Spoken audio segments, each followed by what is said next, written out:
Mon voisin a disparu, mais la nuit j'entends des bruits venant de son appartement. Salut les gars, vous ne le croirez peut-être pas, mais j'ai une histoire à vous raconter qui va vous glacer le sang. Il y a quelques mois, mon voisin a mystérieusement disparu. Disparu sans laisser de traces. Vous savez, ces histoires que l'on entend de temps en temps, mais que l'on pense toujours ne jamais arriver à quelqu'un que l'on connaît.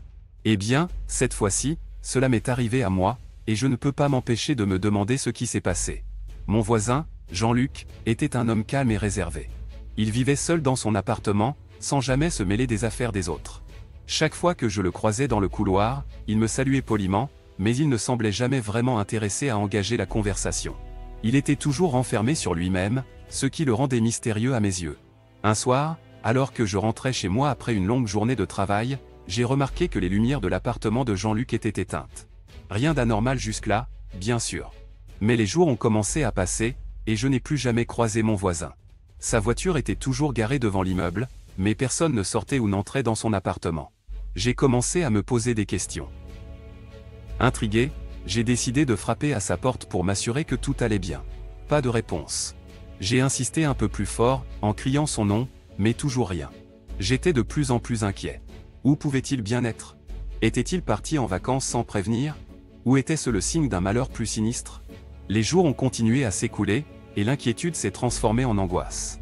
Je ne pouvais pas m'empêcher de penser à ce qui avait bien pu arriver à Jean-Luc. Était-il tombé malade? Était-il blessé et incapable de demander de l'aide? Ou pire encore, était-il mort? Les idées les plus sombres et les plus horribles se sont emparées de mon esprit, et je ne pouvais plus dormir la nuit. Puis, un soir, alors que je me trouvais dans mon propre appartement, j'ai commencé à entendre des bruits étranges venant de chez Jean-Luc. Des grattements, des chuchotements, des soupirs étouffés. C'était terrifiant. Je me suis précipité vers la porte, espérant avoir enfin une réponse à mes questions, mais lorsque j'ai ouvert la porte de son appartement, il n'y avait rien. Rien du tout. J'ai d'abord pensé que c'était mon imagination qui me jouait des tours. Après tout, l'esprit peut nous jouer des tours bien étranges, surtout lorsque nous sommes accablés par l'inquiétude et le manque de sommeil. Mais les bruits ont continué à se faire entendre, nuit après nuit. J'étais persuadé que quelque chose de sinistre se passait dans cet appartement. Un jour, j'ai décidé de chercher des réponses par moi-même. J'ai demandé au propriétaire de l'immeuble si je pouvais entrer dans l'appartement de Jean-Luc pour enquêter sur sa disparition. Bien que réticent, le propriétaire a finalement accepté. Il m'a donné la clé de l'appartement et m'a averti de faire attention. J'ai ouvert la porte de l'appartement de Jean-Luc avec appréhension. Une odeur étrange flottait dans l'air, un mélange de moisie et de pourriture. La pièce était plongée dans l'obscurité, à l'exception d'une faible lueur provenant d'une lampe de table. J'ai fait quelques pas hésitants à l'intérieur, et c'est là que j'ai vu quelque chose qui m'a donné des frissons dans le dos. Sur le mur, il y avait des dessins étranges et dérangeants. Des symboles inconnus, dessinés avec une précision presque surnaturelle. J'ai senti le froid se glisser le long de ma colonne vertébrale. Que signifiaient ces dessins? Étaient-ils liés à la disparition de Jean-Luc? La peur grandissait en moi, mais ma curiosité était encore plus forte. J'ai continué à explorer l'appartement, fouillant chaque recoin à la recherche d'indices. C'est alors que j'ai trouvé un journal intime, caché sous le lit. J'ai commencé à le lire, et ce que j'ai découvert m'a terrifié au plus haut point. Jean-Luc avait été obsédé par l'occulte depuis des années. Il avait étudié des rituels interdits, cherchant à obtenir des pouvoirs surnaturels.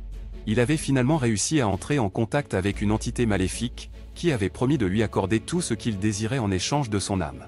Mais Jean-Luc avait réalisé trop tard que le prix à payer était bien plus élevé qu'il ne l'avait imaginé. L'entité avait pris possession de son corps, le privant de toute volonté et de tout contrôle sur sa propre vie. Il était devenu son esclave, condamné à jamais à errer entre le monde des vivants et celui des morts. J'ai senti un frisson parcourir mon corps. Étais-je en train de lire une histoire fantastique ou était-ce la réalité? Les bruits que j'entendais la nuit provenaient de l'entité qui hantait l'appartement de Jean-Luc. Elle était piégée entre deux mondes, cherchant désespérément à trouver une issue à sa souffrance éternelle. J'ai compris que j'étais en danger. Cette entité n'était pas là par hasard, elle était attirée par ma présence et voulait prendre possession de mon âme à la place de Jean-Luc. J'ai rapidement refermé le journal intime et je suis sorti de l'appartement, tremblant de peur. Je savais que je devais partir, fuir cet endroit maudit avant qu'il ne soit trop tard. Depuis ce jour, je n'ai jamais revu Jean-Luc ni entendu les bruits provenant de son appartement. Mais je sais qu'il est toujours là, attendant patiemment sa prochaine victime. Alors, la prochaine fois que vous entendez des bruits étranges venant de chez votre voisin disparu, faites attention. Vous pourriez être la prochaine cible de l'entité maléfique qui hante ces murs. N'oubliez jamais que le monde est rempli de mystères et que nous ne savons jamais vraiment ce qui se cache derrière les portes closes.